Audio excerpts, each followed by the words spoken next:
show to me now the legal basis for my being here. As apparently I was brought here not of my own volition. It's somebody else's. Kung hindi ibang tao, ikaw siguro, because this is your structure. So you have to answer now for the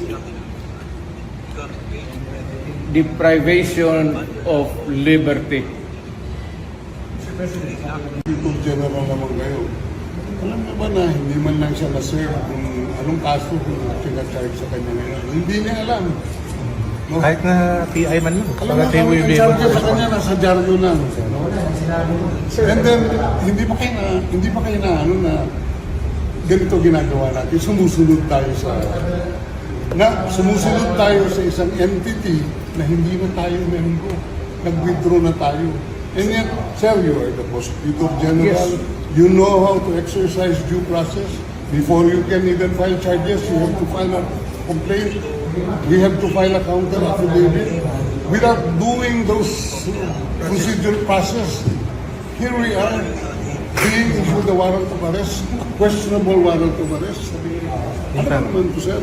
And there's naman doon blooper, puro pagdating sa trial dyan, tatawagin kita sa witness stand. Sabihin ko, you're the person who arrested me.